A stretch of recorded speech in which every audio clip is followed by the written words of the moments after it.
নমস্কার, আপনাদের সকলকে স্বাগতম এন্ড ওয়েলকাম। আজকের মেডিকা ক্যান্সার হসপিটাল এবং মেডিকা মণিপাল সুপার স্পেশালিটি হসপিটালের পক্ষ থেকে একটি আলোচনা চক্র বা সেমিনারের আয়োজন করা হয়েছে। গত সপ্তাহে আমাদের ওয়েস্ট বেঙ্গল অর্থোপেডিক অ্যাসোসিয়েশন একটি ছোট্ট প্রোগ্রাম করা হয়েছিল, সেখানেও স্যারেরা এসেছিলেন এই বিবেকানন্দ ঘরে ঘরে এবং বাকচক্রের পক্ষ থেকে।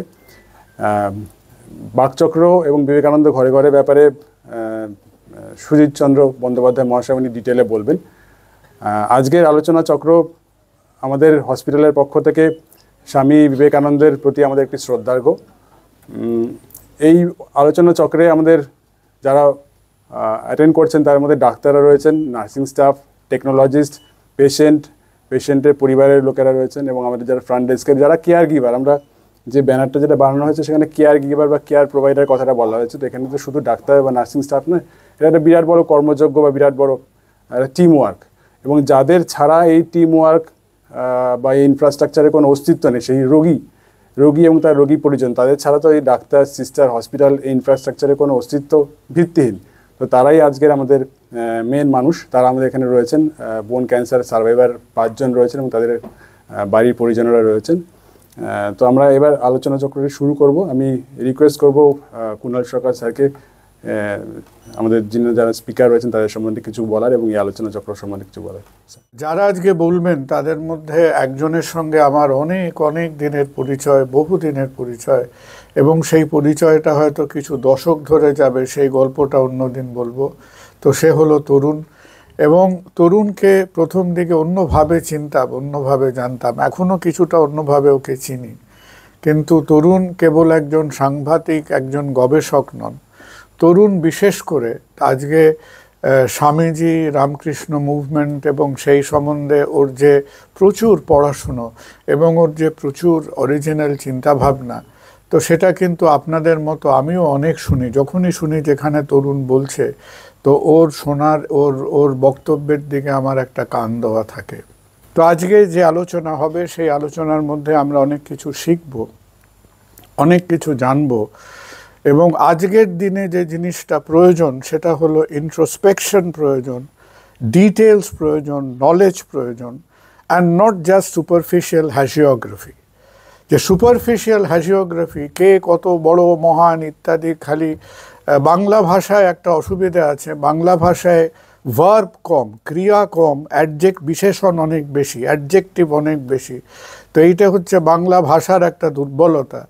তো আমরা যে কম কাজ করি, ওই জন্যে আমাদের বাংলা ভাষার মধ্যে খুঁজে পেতে খুব বেশি ক্রিয়াপদ পাওয়া যায় না, বিশেষণের প্রাচুর্য, বিশেষণের বন্যা বয়ে যায়। তো এখন আমরা একটু শিখি, আমরা এদের থেকে একটু জানি, এবং আপনাদের মতো আমিও খুব উদ্গ্রীব হয়ে গেছি, উদ্গ্রীব হয়ে আছি শুনবো বলে। আর একবার বলি, কৌশিক আর ওর কলিগসরা যারা তোমরা চিন্তাভাবনা করে আজকের এই সেশনটা করেছো, I think it's a great effort. Have more of this in times to come. Thank you. নমস্কার, আমি এসছি বাকচক্রের অন্যতম কর্ণধার হিসেবে, যেখানে তরুণ গোস্বামী যার কথা বললেন তিনিও একজন অন্যতম কর্ণধার। তো আমি প্রথমেই কৃতজ্ঞতা জানাই আপনাদের হসপিটাল কর্তৃপক্ষকে, বিশেষ করে ডক্টর কৌশিককে এবং ডক্টর সরকারকে তো বটেই, এত সুন্দর একটা উদ্বোধনী ভাষণ দিয়ে আমাদের উদ্বুদ্ধ করলেন। একটা ছোট্ট প্রচেষ্টা যাতে করে আমরা শ্রীরামকৃষ্ণ এবং তৎকালীন বঙ্গ সমাজে যাদের আমরা চিনি, নাম শুনেছি কিন্তু তাদের সময় জানি না, সে নিয়ে একটা প্রয়াস চলেছিল, যেটা নারকেলডাঙ্গা ষষ্ঠীতলা নামক একটি বাসভবনের একতলায় আমরা শুরু করেছিলাম। তো সেটা চলতে চলতে কোভিড এসে আমাদের সেটা বাধা সৃষ্টি করলো। তো কোভিডের পরে যেহেতু তরুণবাবু নিজে বিবেকানন্দ সম্বন্ধে যথেষ্ট ওয়াকিবহাল এবং ওনার বক্তৃতা সকলকে আকর্ষিত করে, তা আমি রিকোয়েস্ট করলাম যে কাজ করুন, যে আমরা যখন ফিজিক্যাল মিটটা করতে পারছি না, যে এই কারণে, কেননা যাদের বক্তা আমরা আনছিলাম তারা আর আসতে পারছেন না। তো তরুণবাবু সমস্ত বাধা নিষেধ অগ্রাহ্য করে নিজে সাংবাদিক হিসেবে তার সেই সাংবাদিক কার্ড ইউজ করে রোজ নারকেলডাঙ্গা ষষ্ঠীতলায় এসে আমাদের সঙ্গে আমি বললাম কাজ করুন, আমরা একটা, যেহেতু আপনি আসতে কোনো বাধা নেই, আমরা একটা অনলাইন সেশন করি এবং আপনার বিবেকানন্দ চর্চাকে আরও বেশি দেওয়ার জন্য আমরা একটা নতুন বক্তৃতামালা শুরু করি, যার নাম দেওয়া হোক বিবেকানন্দ ঘরে ঘরে। উদ্দেশ্যটা আর কিছুই নয়, স্বামী বিবেকানন্দ, যেটা এক্ষুনি ডক্টর সরকার বলছিলেন, স্বামী বিবেকানন্দকে যতটা সম্ভব প্রত্যেকটা ঘরে ঘরে পৌঁছানোর একটা ছোট্ট প্রচেষ্টা, সেটাতে আজকে প্রায় 4 বছর হয়ে গেল। আর এইটা করতে করতে আমাদের আরেকটা মাথায় চিন্তা এলো, যেটাতে ডক্টর কৌশিক আমাদের এতে সাড়া দিলেন, যে আমরা ভাবলাম যে আমরা একদম ঘরে বসে বসে একটা প্রি রেকর্ডেড সেশন এই প্রাণারাম বাংলার ইউটিউবের মাধ্যমে প্রতি সপ্তাহে শনিবার করে 7:30 সময় এটা প্রচার হয়। তো সুতরাং সেটা করতে করতে আমরা ভাবলাম এক কাজ করি না, যে আমরা যদি আহ্বান করি কেউ আমাদেরকে, যদি সেই বিবেকানন্দ ঘরে আমরা যেটা প্রি রেকর্ডেড শ্যুট করি বাড়িতে বসে, সেটা আপনারা হয়তো দেখতে পান তার 2 মাস বাদে বা 3 মাস বাদে, সেইটা যদি কোথাও কেউ ইন্টারেস্টেড থাকে তাদের কাছে গিয়ে আমরা বলবো, যাতে হবে কি তারা ডাবল বেনিফিট পাবে। যেদিন তারা শুনবেন তারা লাইভ সেদিন শুনবেন, আর আমরা আমাদের প্রোগ্রামের যে শিডিউল ডেট সেই ডেটে আবার প্রচার করব। এর আগে আমরা শুরু করেছিলাম দমদমে একটা ছোট্ট স্কুলে, তারপরে ত্রিপুরাতেও যেতে হয়েছিল আমাদের। সুতরাং আজকে আমি বলি যে এই বিবেকানন্দ ঘরে ঘরে, যেটা একটা ধারাবাহিক সাপ্তাহিক বক্তৃতামালা, তার আজকে 205 নম্বরের এপিসোড, এইটা আজকে আমরা শ্যুট করতে এসেছি। আপনারা যেরকম আজকেও শুনছেন, এই শীতকালের দিনে আমরা গরম জামা পরে আছি, আর যারা এই প্রাণারাম ইউটিউব চ্যানেলের মাধ্যমে শুনবেন উইকলি সারা পৃথিবীব্যাপী, তারা শুনবেন এটা কিন্তু 12ই এপ্রিল আমাদের এই 205 নম্বর সেশন হিসেবে। সুতরাং এই হচ্ছে ছোট্ট বক্তব্য, আর বেশিক্ষণ আপনাদের সময় নষ্ট আমি করবো না। যার বক্তৃতা শুনতে বা যার কথা শুনতে আপনারা সবাই আগ্রহী, আমরাও আগ্রহী। সুতরাং আসুন আমরা সেই তরুণ গোস্বামীর কথা শুনতে শুরু করি। আপনাদের আবার পুনরায় ধন্যবাদ দিয়ে আমার বক্তব্য শেষ করছি। নমস্কার।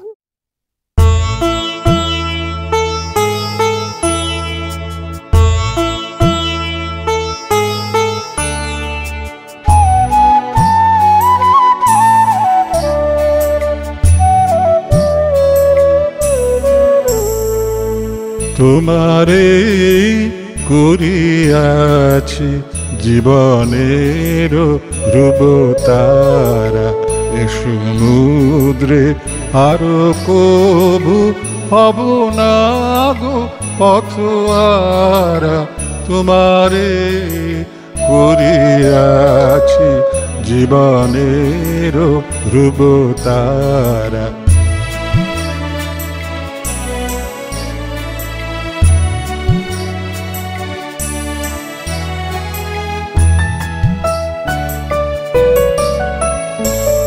যেথায় আমি যাই না গো তুমি প্রকাশিত থাকো, যেথায় আমি যাই না গো তুমি প্রকাশিত থাকো।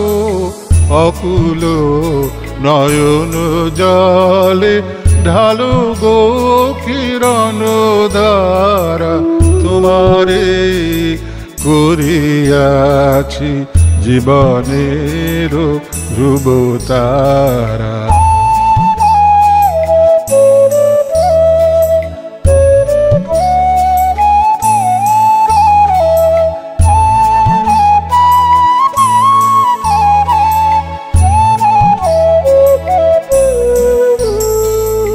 তব মুখ সদা মনে জাগিতেছে সঙ্গপানে, তিলেকো অন্তর হলে নাহিরি কুল কিনারা।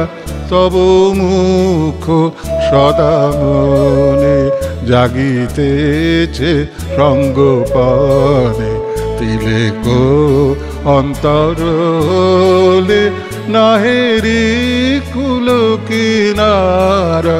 কখনো বিপথে যদি ভ্রমিতে চাহে হৃদি, কখনো বিপথে যদি ভ্রমিতে চাহে হৃদি, অমনীয় মুখ হেরি শরমে যে হয় সারা।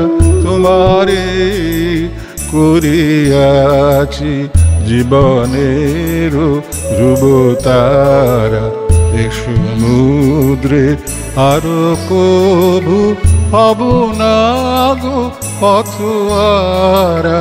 তোমারে করিয়াছি জীবনের ধ্রুবতারা।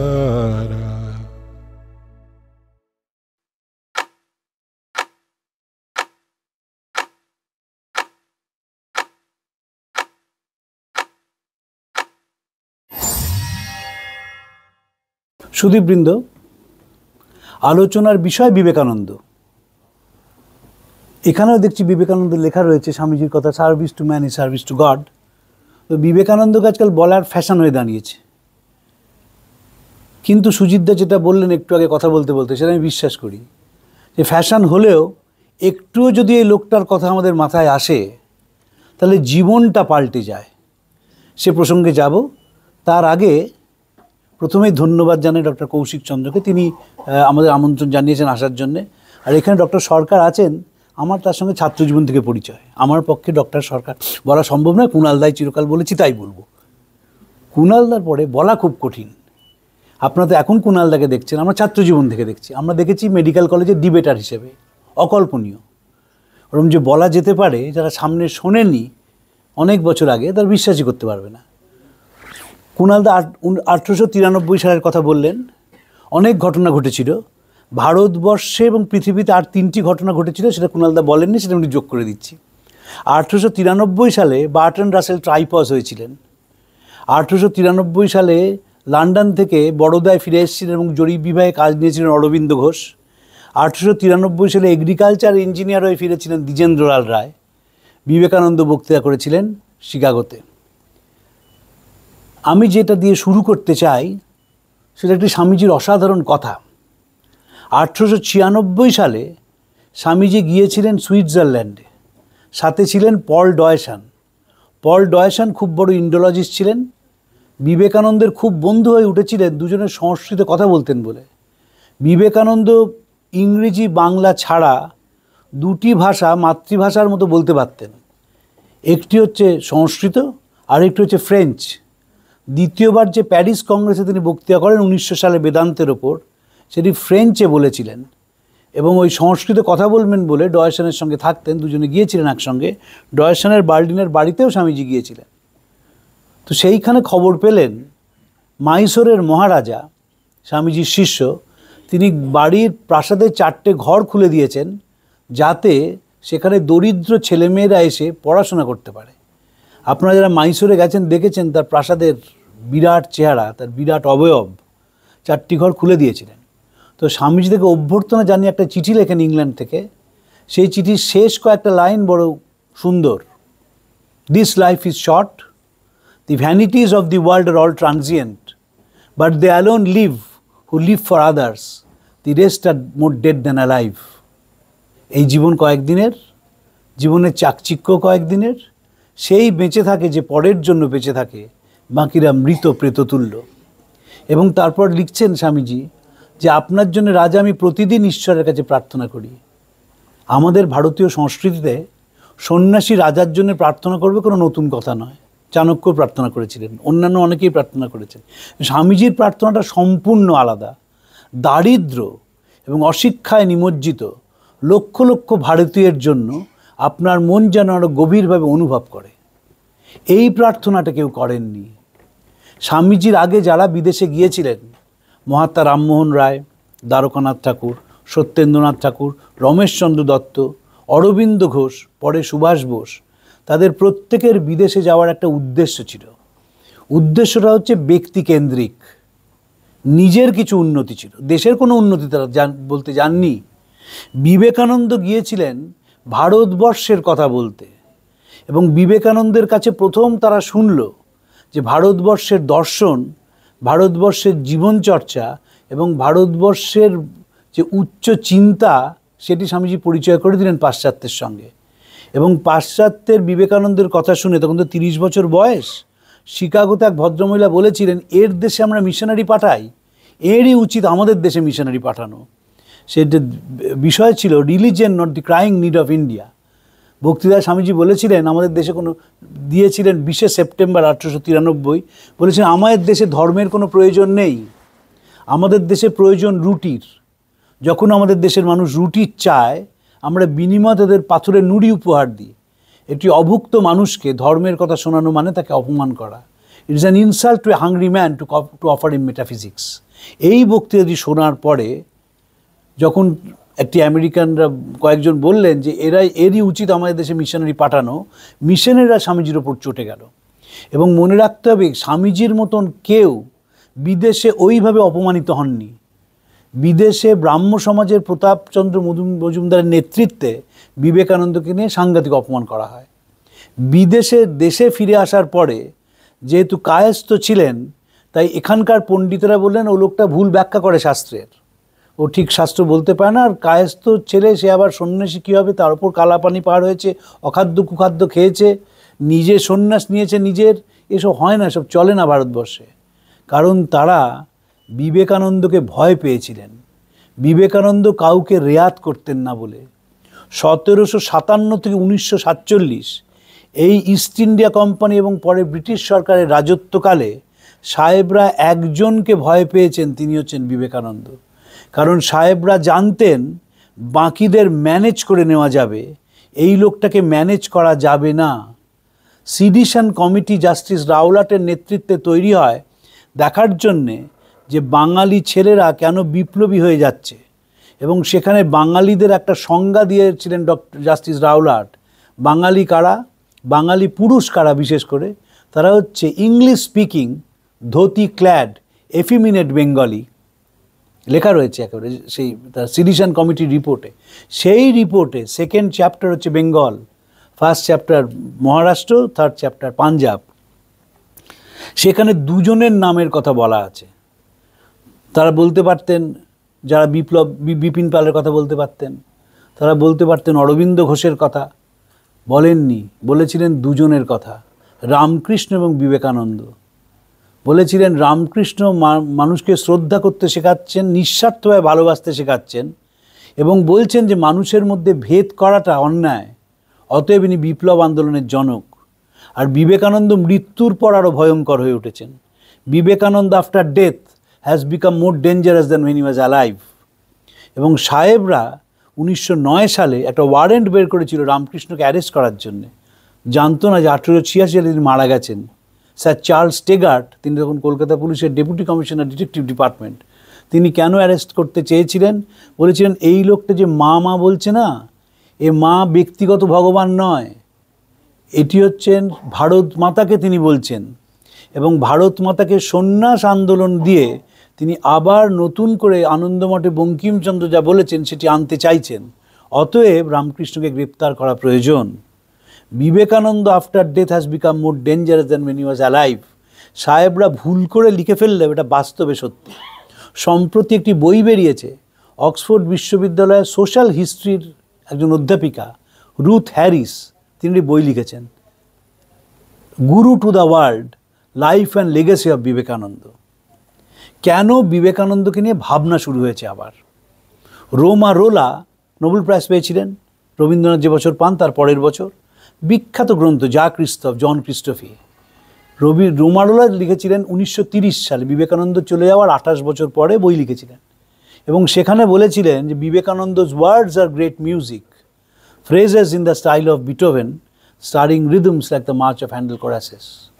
বলেছিলেন বিবেকানন্দের ভাষা হচ্ছে বিটোভেনের সঙ্গে তুলনীয়। কুণালদা বিবেকানন্দের অসুখ নিয়ে বলছিলেন তো, দুবার হার্ট অ্যাটাক হয়েছিল। প্রথমবার যখন হার্ট অ্যাটাক হয় তখন 32 বছর বয়স, ইংল্যান্ডে ছিলেন।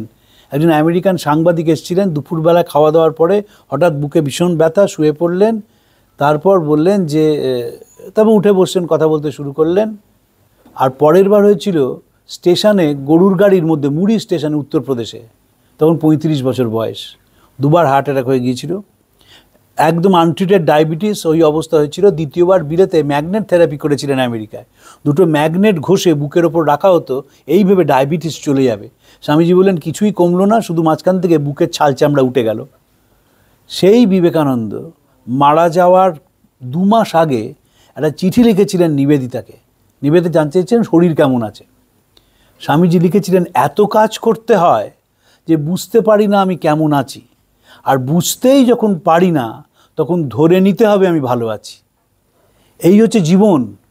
একটা জীবনকে যে আলিঙ্গন করে সে মৃত্যু ভয় পায় না। ফ্রয়েড বলেছেন দুটো ভয় আমাদের তাড়না করে বেড়ায়, fear of defeat and fear of death.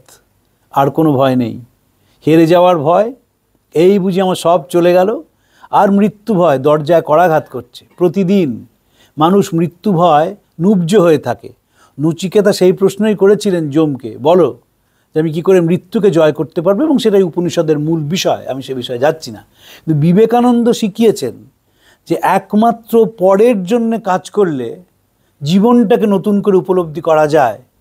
পরের জন্যে কাজ মানে 80Gতে ছাড় পাওয়া বলে কিছু দান করা নয়, একদম অন্তর থেকে পরের জন্যে কাজ করা, মানুষকে ভালোবাসা, মানুষকে সম্মান এবং শ্রদ্ধা করতে শেখা, মানুষের জন্যে প্রতিটি ক্ষণ উৎসর্গ করা, একমাত্র এতেই বাঁচা যায়।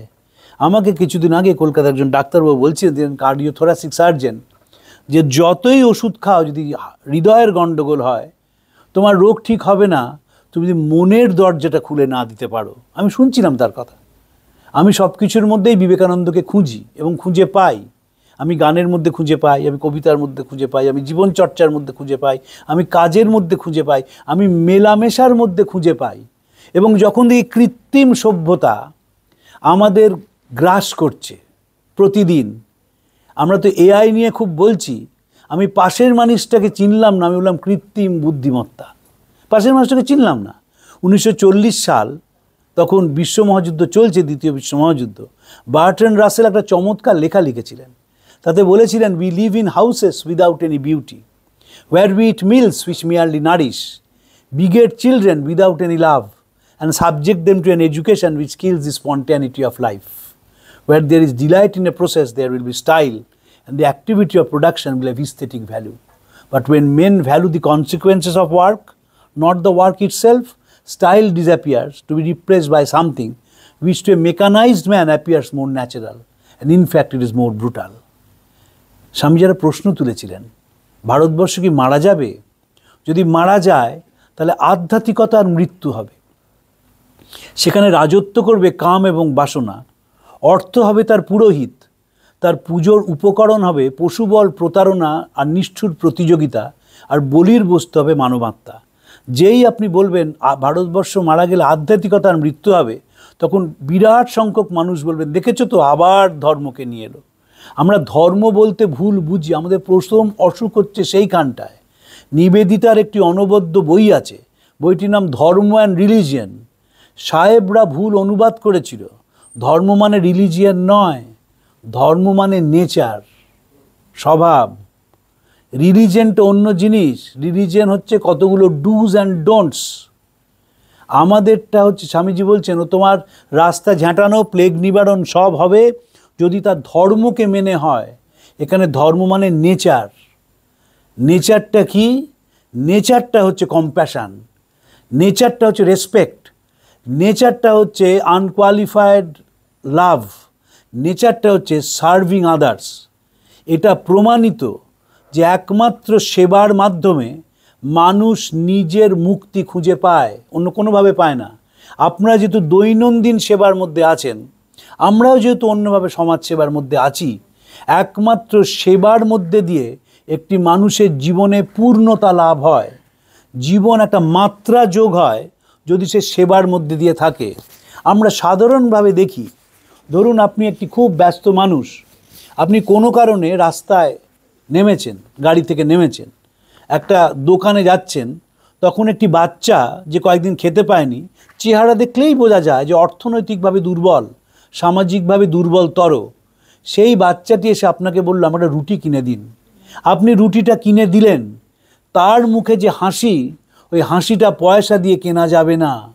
আপনি যতই আর্ট ইনস্টিটিউটে যান, যতই বড় বড় শিল্পীদের আঁকা ছবি দেখুন, যতই সে ছবির ব্যাখ্যা পড়ে মুগ্ধ মোহিত হন, নিজে যে মুখটা দেখলেন, সেই মুখের যে ঔজ্জ্বল্য, সেই মুখে যে আন্তরিকতা, সেই মুখে যে খুশি, সেইটা কেনা যায় না। এবং মনটা দেখবেন, তারপর আপনি যেখানেই যান, হয়তো তারপরেই একটা কোনো বড় জায়গায় যাচ্ছেন, বিয়ে বাড়ি হতে পারে, মিটিং হতে পারে, সারাদিন মনের মধ্যে ওই বাচ্চাটার মুখটা মনে থাকবে। ওটা যে ভালো কাজ, ভালো কাজ এবং ইতিবাচক কাজ। আমরা যতই শিক্ষা ব্যবস্থার মধ্যে থাকি না কেন, মনে রাখতে হবে আমাদের শিক্ষা ব্যবস্থা হচ্ছে ক্লার্ক এডুকেশন। মেকলে কলকাতায় এসেছিলেন, 1835 সালে ফেরত গিয়েছিলেন, গিয়ে হাউস অফ কমন্স এবং হাউস অফ লর্ডসের কাছে এটি বড় তার রিপোর্ট দেন এবং দিয়ে বলেন, এমন একটা দেশ দেখে এলাম যেখানে কোনো চোর খুঁজে পায়নি, সেই দেশের কোনো মানুষ খুঁজে পায়নি যারা দুর্নীতি পরায়ণ, এদের শিরদাঁড়া হচ্ছে ধর্ম। আমি প্রস্তাব করছি ইংরেজি শিক্ষার মাধ্যমে শিক্ষা দিতে হবে এবং আরবি ফার্সি যেখানে পড়ানো হয় আর সংস্কৃত যেখানে পড়ানো হয় সেই প্রতিষ্ঠানগুলোকে বন্ধ করে দিতে হবে। আমরা একটা নতুন শ্রেণী তৈরি করব, যারা আমাদের সঙ্গে যাদের ওপর আমরা অত্যাচার চালাই তাদের যোগসূত্রের কাজ করবে। তারা দেখতে হবে ভারতীয়দের মতন, কিন্তু চিন্তায় চেতনায় কথায় বার্তায় হবে ইংরেজ। মেকলের ভাষাটি বড় সাংঘাতিক। We must produce A class of people, a class that will interact between us and the millions we govern. Indians in color and blood, but Englishmen in education, in morality, in customs and in tradition. এই যে আমরা অনুকরণ করতে শুরু করলাম, সেই অনুকরণ প্রিয়তাটা আমাদের দেশটাকে শেষ করে দিল। সেই অনুকরণ এখনও যাচ্ছে, কিন্তু এখনও চলছে। ব্রিটিশ সিস্টেম অফ এডুকেশন নিয়ে আমি একটু পড়াশোনা করতে শুরু করেছি। আমি যখন কোনো মাস্টার মশাইকে দেখি যে শীত পড়লেই স্যুট পরছেন, স্বাধীনতার ৭৬ বছর পরে, আমি জিজ্ঞেস করি কেন পড়েন? গ্রামের স্কুলে হেডমাস্টার মশাই, গ্রামের কলেজের মাস্টার মশাই যখনই যাই শীতকালে দেখি স্যুট পরেছে। না, স্যুটটা পরেন কেন? আজকাল তো সুন্দর জ্যাকেট বেরিয়ে গেছে, সোয়েটার বেরিয়ে গেছে, বাহারি জ্যাকেট বেরিয়ে গেছে, স্যুটটা কেন পরেন? বলতে পারেন না। ওই ভেতরে সাহেব এখনও রাজত্ব করছে। শ্বেত রবে সবাকার টুঁটি চিপে এ নহে তব বিধান, নজরুল লিখেছিলেন। এবং অন্য জায়গায় দ্বিজেন্দ্রলাল রায় আমাদের নিয়ে রসিকতা করেছিলেন। আমরা বিলিতি ধরনের হাসি, ফরাসি ধরনের কাশি, আর পাফাক করিয়া সিগারেট খেতে বড্ডই ভালোবাসি। রাম কালিয়ার হরিচরণ নাম সেসব সেকেলে ধরন, তাই নিজেদেরই সব ডের মিটার করিয়াছি নামকরণ। সাহেবিয়ানার বাধা, শুধু রংটা হয় না সাদা, তবু চেষ্টার ত্রুটি নেই ভেনোলিয়া মাকি গায়ে গাদা গাদা। আমরা করি তো, আমরা এখনও তো করছি। করার ফলে কি হয়? আমরা কেউ মৌলিক না, অরিজিনাল থিঙ্কিং আমাদের নেই। আমরা কপিক্যাট, আমরা টোকায় অভ্যস্ত। টোকায় অভ্যস্তর জন্যে এত পরিকাঠামোগত উন্নতি, এত অর্থনৈতিক চাকচিক্য, এত জীবনের নানা দিকে চলন আমাদের মুখে কোনো আনন্দ দিতে পারলো না। মুখে হাসি নেই। পৃথিবীতে যে কোনো মানুষ দুটি জিনিসকে খোঁজে। এক, সে আনন্দ চায় এবং সাথে সে শান্তি খোঁজে, আর কিচ্ছু খোঁজে না। কেউ মনে করেন যে আনন্দটা টাকায় আসবে, কেউ মনে করেন আনন্দটা বেড়ানোয় আসবে, কেউ মনে করেন আনন্দটা ছবিতে আসবে, কিন্তু কিছুদিন পরে নিজেই ক্লান্ত হয়ে যায়। এবং শান্তি হচ্ছে আরেকটা জিনিস মানুষ খোঁজে। সব কিছু কিন্তু শান্তির জন্যে।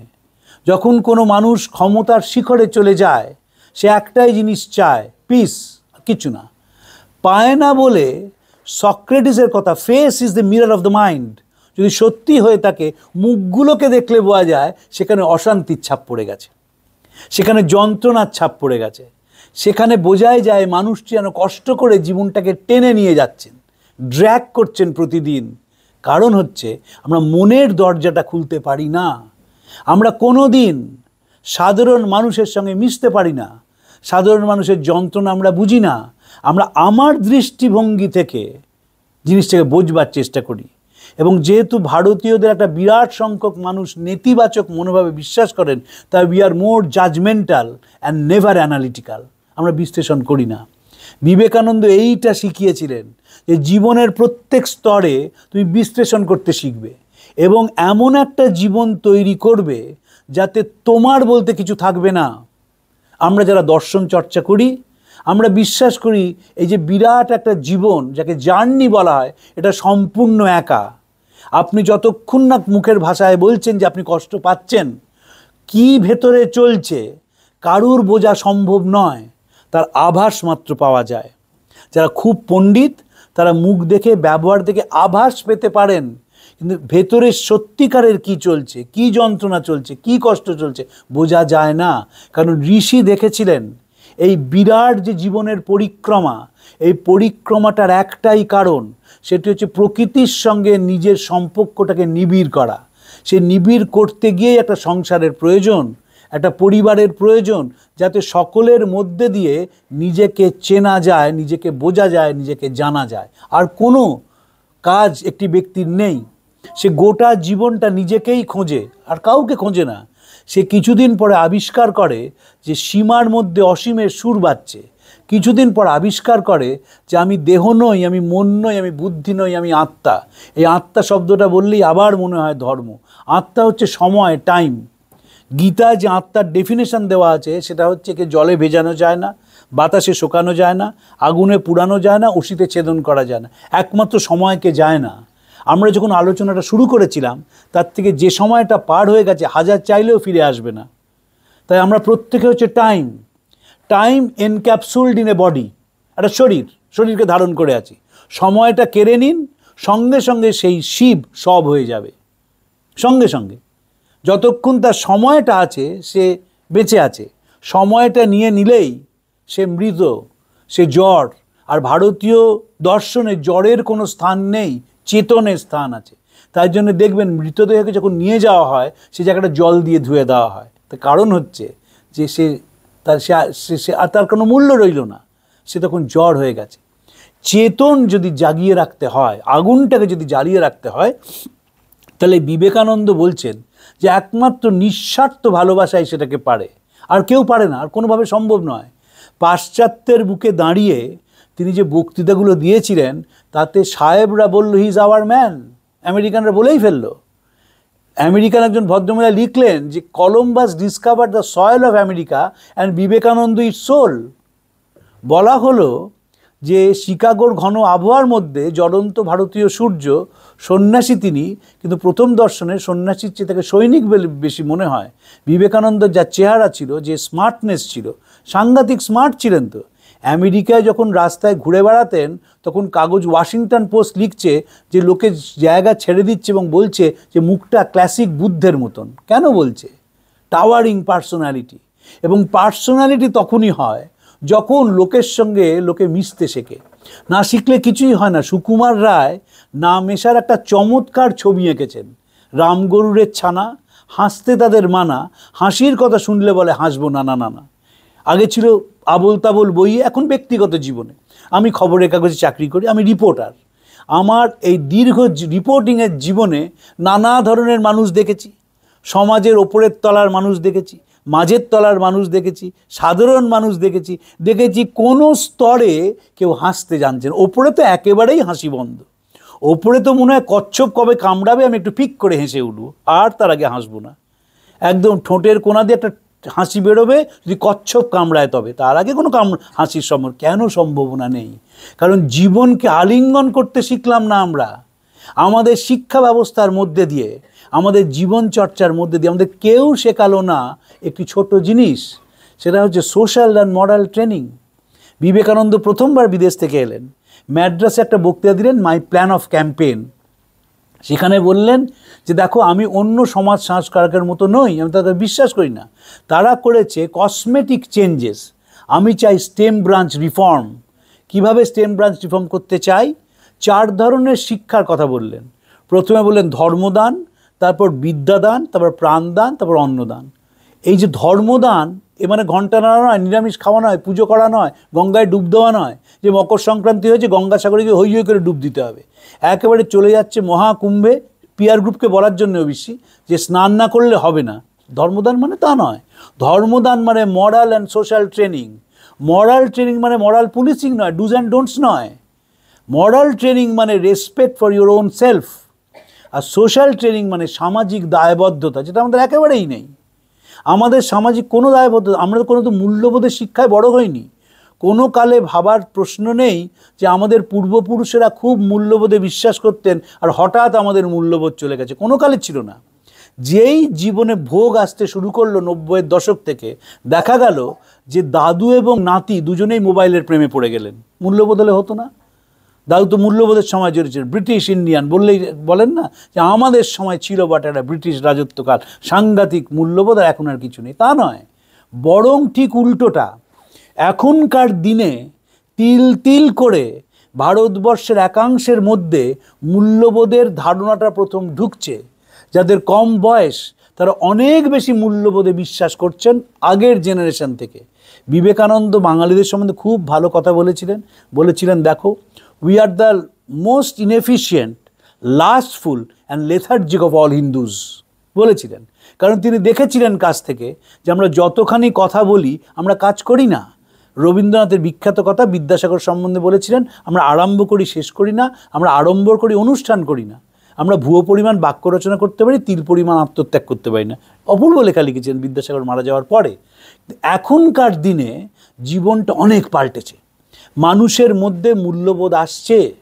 যেমন কারিগরি প্রযুক্তির উন্নতির সঙ্গে সঙ্গে একটি মানুষ অনেক বেশি বিশ্লেষণাত্মক, তেমনি মূল্যবোধ আসে। এইটা হচ্ছে ঠিক সময় বিবেকানন্দকে মানুষের কাছে নিয়ে যাওয়ার।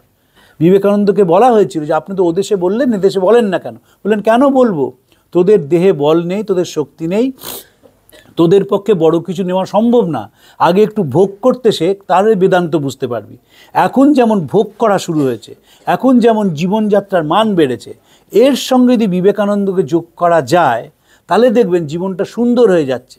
আজকাল দেখবেন তরুণ তরুণীরা কি অদ্ভুতভাবে বুদ্ধকে ফ্যাশনের মধ্যে নিয়ে এসছে। হাতে বুদ্ধর ট্যাটু পরে, হাতে বুদ্ধর বিটস পরে, গলায় বুদ্ধর মালা পরে, বাড়িতে বুদ্ধর ছবি রাখে। সে হয়তো এতটুকু বুদ্ধিজম পড়েনি, কিন্তু কেন বুদ্ধকে নিয়ে এসছে? জানে যে এই মানুষটা ইতিবাচক বোধ দ্বারা তাড়িত হয়েছিলেন। বুদ্ধ তো বাড়ি ছেড়েছিলেন অদ্ভুত কারণে, দেখেছিলেন প্রতিদিন মৃতদেহের মিছিল বাড়ির সামনে দিয়ে যায়। তাই দেখে তার মনে হয়েছিল কেন যাচ্ছে আমি আবিষ্কার করার চেষ্টা করি। বাড়ি ছাড়লেন রাজার ছেলে, জগতে দুঃখ আছে, দুঃখের কারণ আছে, নিবারণের পথ আছে এবং নিবারণ করা যায়। এই চারটি মূল মন্ত্রের উপর তিনি বাড়ি ছেড়ে আবিষ্কার করলেন যে আমি বিশ্ব চরাচরের একজন, এবং ফিরে এসে সেটাই মানুষের মধ্যে প্রচার করলেন। আমাদের যে কোনোভাবে হোক শিক্ষার মধ্যে দিয়ে মূল্যবোধের চর্চা করতে হবে, না করলে মহা বিপদ আসছে। কিন্তু কোনো সোসাইটি ইনফিডিলিটির উপর বাঁচতে পারে না, অবিশ্বাস। আপনি যদি ডাক্তারবাবুর কাছে যান এবং বিশ্বাস করেন যে প্রেসক্রিপশানটা ঠিক দিচ্ছে না, আপনি কোনো দিন রোগমুক্ত হবেন না, কারণ আপনার গোড়ায় গলদ হয়ে গেছে, আপনি অবিশ্বাস করতে শুরু করেছেন। এবং সবাইকে অবিশ্বাস করতে করতে মানুষ নিজেকে অবিশ্বাস করতে শেখে। সেইখানে বিবেকানন্দ বলছেন যে তুমি এসো এবং তুমি মানুষের মধ্যে নিজেকে আবিষ্কার করো। যখন কলকাতায় প্লেগ হয়েছিল 1899 সালে উত্তর কলকাতায়, বিবেকানন্দ প্লেগের সময় সেবা করেছিল রামকৃষ্ণ মিশন। অবাক হয়ে যাবেন প্যাম্পলেটটা দেখলে। তখনকার দিনের প্যাম্পলেটে ডুজ অ্যান্ড ডোন্টস, ঘরদোর এখন যেটা করে সিভিক বডিজ, তখন সেটা ছাপিয়ে ফেলেছিলেন। এবং কিভাবে ঘরদোর পরিষ্কার রাখতে হবে, কিভাবে স্বাস্থ্য সচেতন হতে হবে, এবং সেই প্যাম্পলেট ডিস্ট্রিবিউট করা হয়েছিল। চূড়ান্ত অপমানের মধ্যে কাজ চালিয়ে গিয়েছিলেন স্বামীজি। আসলে ভালো কাজ করতে গেলেই তো সমাজে নানা রকম বাধা আসে, বিবেকানন্দকেও সেই বাধার মুখোমুখি হতে হয়েছিল। কিন্তু যেটা শিখিয়ে গেলেন আমাদের, যে যেমন করে পারো, যতটুকুনি পারো, নিজেকে সমাজের কাছে উৎসর্গ করো। দেখবেন আমাদের বিপ্লব আন্দোলন, এটাও খুব ট্র্যাজেডি, যেহেতু আমরা সাহেবদের চোখ দিয়ে দেশটাকে দেখি। রেভলিউশনারি মুভমেন্টের ওপর কোনো কাজ হয় না, কোনো ঐতিহাসিক কাজ নেই। কেউ পিএইচডি থিসিস করেন অন রেভলিউশনারি মুভমেন্ট। যদি করা যেত দেখতেন যে রেভলিউশনারিরা কীভাবে অত্যাচারিত হয়েছেন এবং কিভাবে তারা বিবেকানন্দকে গ্রহণ করেছিলেন। শুধু দেশ স্বাধীন করার জন্য নয়, স্বামীজি বলেছিলেন before giving any political ideas, first deluge the land with spiritual ideas. Spiritual ideas মানে তুমি বোঝো তুমি এবং তোমার পাশের মানুষটি স্বরূপত এক। Basically, there is no difference between the person sitting next to me and myself. The moment this thought comes to the mind, you are elevated to a higher status. But we do not. আমরা পারি না করতে। আমি যখনই পাশের মানুষটার দিকে তাকাই, তখন তাকে হিসেব করার চেষ্টা করি। এ কি ব্র্যান্ডেড জামা পরেছে? প্রথমে শুরু হয় ব্র্যান্ডেড জামা কিনা, ব্র্যান্ডেড চশমা কিনা, ব্র্যান্ডেড ঘড়ি কিনা, ব্র্যান্ডেড জুতো কিনা। তারপর কথাবার্তা বলে বোঝার চেষ্টা করি এর কতগুলো ফরেন ট্রিপ আছে। তারপর কথা বলা বোঝার চেষ্টা করি যে কোথায় পড়েছে। ও বাবা, এই প্রতিষ্ঠানগুলোয় পড়েনি, তাহলে এই কিছু নয়, এলেবেলে।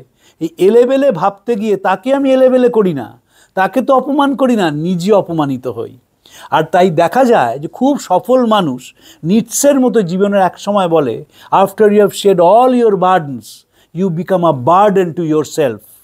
নিজেই নিজের কাছে বোঝা, নিজের কাছে বোঝা বলেই চোখের জ্যোতি নেই, নিজের কাছে বোঝা বলেই চলনে বরণে কোনো ছন্দ নেই, নিজের কাছে বোঝা বলেই কখনো জীবনটাকে সে উপভোগ করতে পারে না।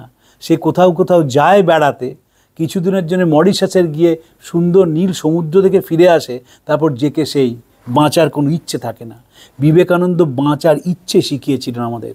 নিবেদিতা বলছেন আমাদের যিনি গুরু, তিনি জীবনকে ভালোবাসতে শিখিয়েছিলেন, জীবন থেকে পালিয়ে যাওয়া নয়। জীবনকে যদি ভালোবাসতে হয় তাহলে দুটো ভালোবাসার বড় প্রয়োজন। এক নিজের প্রতি ভালোবাসা, যেটা আমাদের একেবারে চলে যাচ্ছে, আমরা কেউ নিজেকে ভালোবাসি না। আমরা কোনো রকম একটা সাজগোজ করে বাইরে বেরোই মাত্র, মুখে রং মেখে আর মুখোশ পরে পড়ি যে পরচুরো, মোরা যা নয় তাই সেজে সবার চোখে দিজে ধুলো, আমরা সেই চেষ্টা চালিয়ে যাই। নিজেকে আমরা ভালোবাসি না।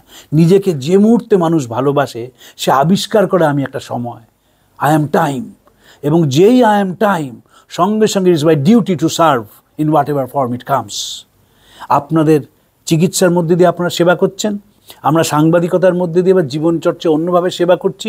পৃথিবীতে এমন কোনো মানুষ নেই যিনি কাজ করছেন না।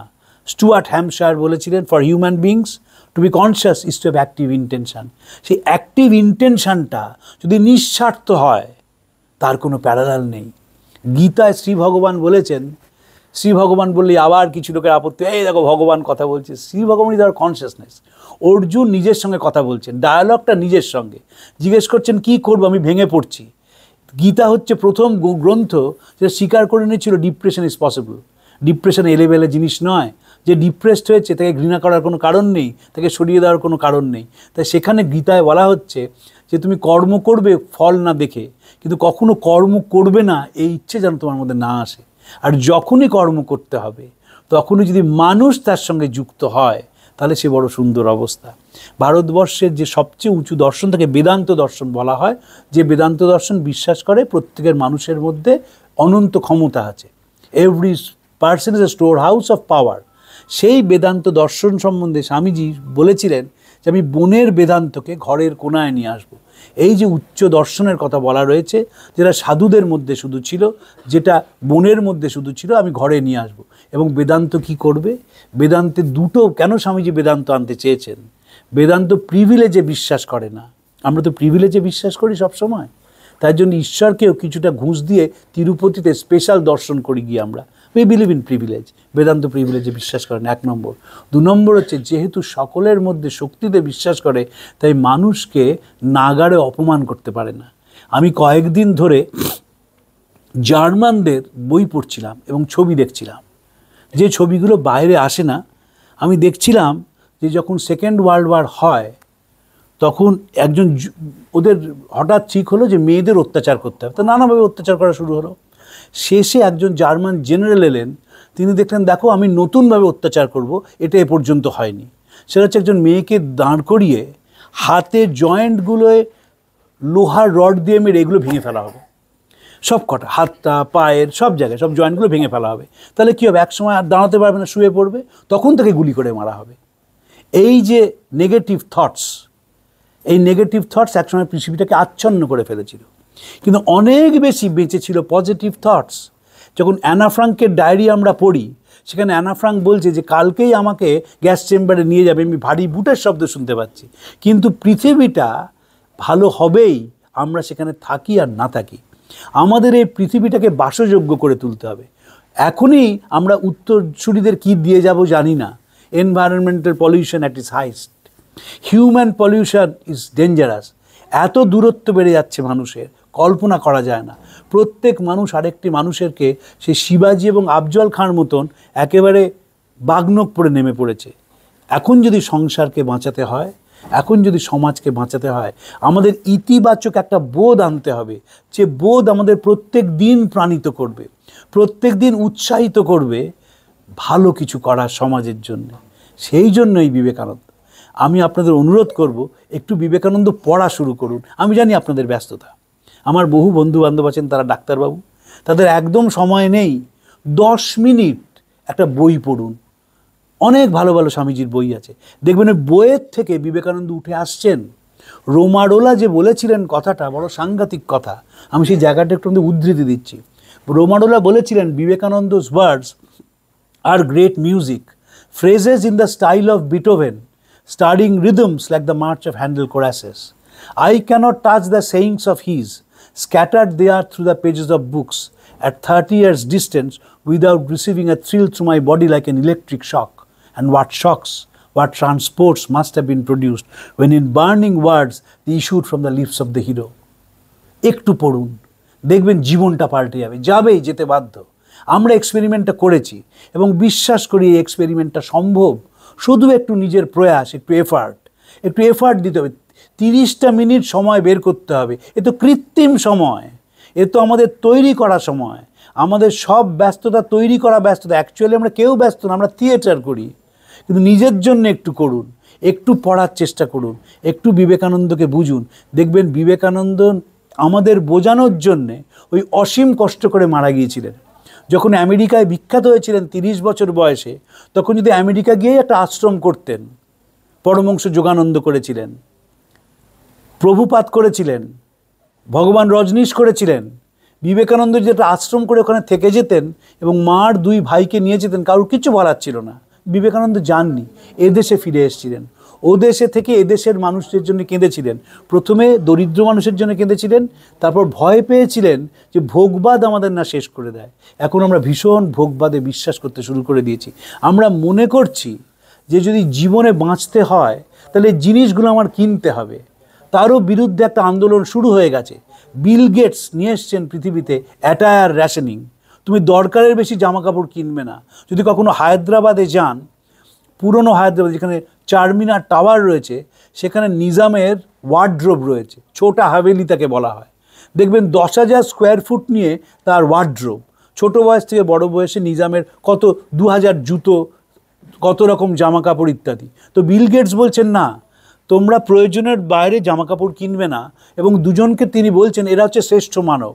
একজন মহাত্মা গান্ধী, তার ঊর্ধ্বাঙ্গটা খালি, এবং আরেকজন বিবেকানন্দ, গেরুয়া পোশাক পরেই সারা জায়গায় তিনি যাচ্ছেন, স্বচ্ছন্দ বোধ করছেন, কাঁড়ি জামা কাপড় তাই কিনতে হচ্ছে না। এইভাবে যতটা নিজের প্রতি চাহিদা কমানো যায়, তত একটি মানুষ আনন্দিত হয়। আমি মাঝে মাঝেই সবাইকে জিজ্ঞেস করি, এত দামি মোবাইল কেনেন কেন? উত্তর দিতে পারেন না। বলে না, আসলে জানো তো এত ক্যামেরার কাজ রয়েছে। ক্যামেরা যদি কিনতে হয় তাহলে ক্যামেরা কিনুন, হ্যাসেলব্লাড কিনুন, নিকনের টপ মডেলটা কিনুন। মোবাইলে তো ক্যামেরা হয় না, ক্যামেরাটা ক্যামেরার সম্মান দিন। কিন্তু আমরা সবাই আজকাল ওই হাত চটজলদি জিনিস চাই। চটজলদি জিনিস চাইতে চাইতে নিজেরাই নিজেদের হারিয়ে ফেলি। তাই কোনো কিছু আমাদের আনন্দ দিতে পারে না। একটু যদি চিন্তা করা যায়, একটু যদি মানুষের জন্য ভাবা যায়, দেখবেন সত্যিই ভেতর থেকে আনন্দ উচ্চারিত হয়। এটা বসে কোনো আপনাদের একবারও ভাববেন না যে এটা মঞ্চ থেকে আপনাদের জ্ঞান দিয়ে চলে গেলাম, একেবারেই তা নয়। সকলের সঙ্গে আলোচনা করে একটা সমাধানের চেষ্টা করা এবং অনুরোধ করা, আসুন না এদিকে একটু যাই। ডেভিড হিউম তার ফিলোসফিটা বলেছিলেন, it's a report, a request and a challenge. আমি রিপোর্ট করছি এইটা, আমি রিকোয়েস্ট করছি এদিকে যান, আর চ্যালেঞ্জ করছি যদি একবার যান আর ফিরে আসতে পারবেন না। বেশি বলবো না। আজকাল সবাই আমরা একটা অসুখে আক্রান্ত, তাকে বলে স্যাস, শর্ট অ্যাটেনশন সিনড্রোম। বেশি বললে মনে মনে গালাগাল দেবেন, সেটা আমি চাই না। তাই এখানেই ইতি টানছি আমার বক্তব্যে। নমস্কার।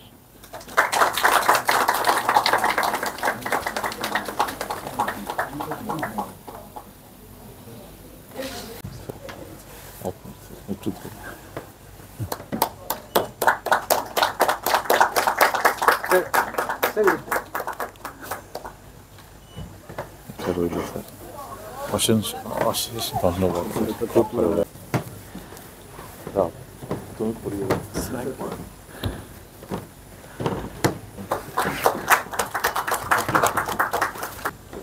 এরকম যতগুলো আছে না সব পাঠিয়ে